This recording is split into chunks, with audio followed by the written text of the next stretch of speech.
Hello guys, so welcome back to my channel, Jim Vance TV. So guys, in today's video, ituturo ko guys kung paano tayo magbayad ng water bills using Maya app. Okay?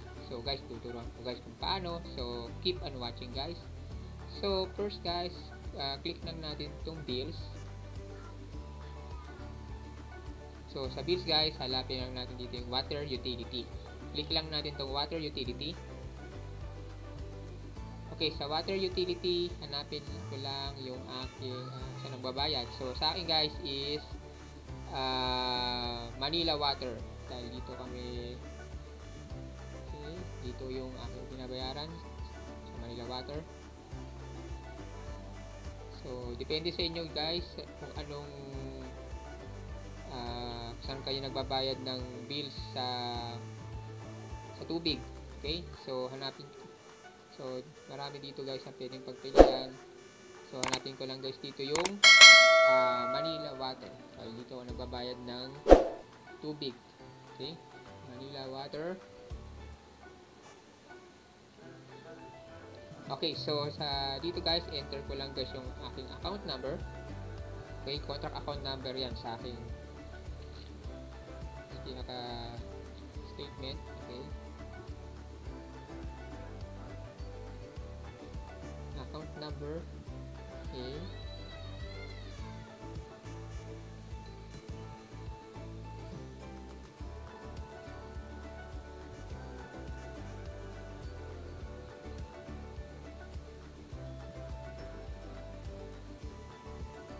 Click ko guys itong continue.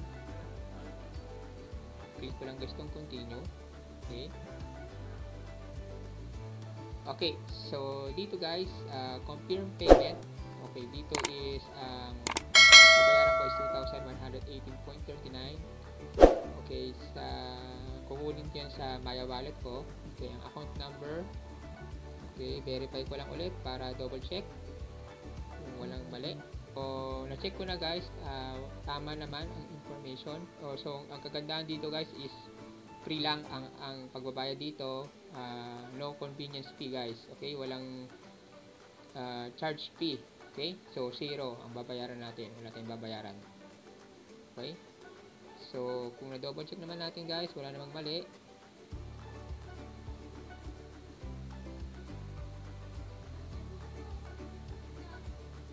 Click lang natin guys itong pay. Okay,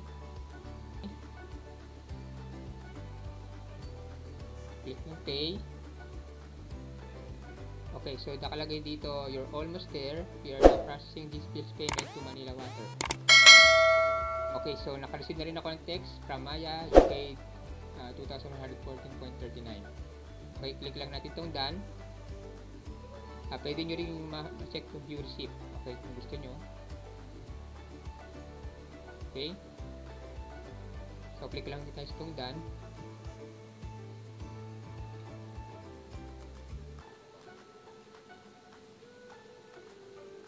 Okay, so napansin nyo guys, nabawasan na aking pera ng 2,118.39. So, ang available balance ko na lang ngayon is 304.45 pesos na lang.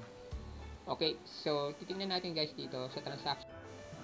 So, dito guys, napansin nyo, nabawasan na ako dito ng 2,118.39. Okay, so click lang natin to guys, itong Manila Water. Okay, transactions.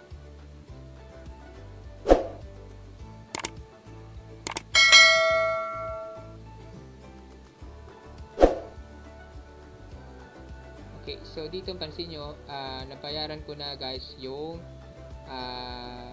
bills ko sa tubig. Okay, biller ko is Manila Water. Ito yung account number, and then yung amount is 2,118.39. Okay, so ang niya dito is completed na, which is nakapagbayad na ako talaga. Okay, ng tubig sa Manila Water. Okay, okay, nakikita nyo rin dyan yung date and then reference ID. Okay, so yun lang guys kung paano tayo magbayad ng bill, ng water bill. Okay, using Maya app. So if you have a questions guys, please let me know na lang, and then sasagutin ako kagad kayo sa mga questions nyo. Okay, so kung nagustuhan nyo itong video ito, please like, share, comment, and subscribe. And click all notification bell button para updated lahat kayo guys sa mga vlogs ko. Thank you guys, and God bless. Stay safe. Bye-bye.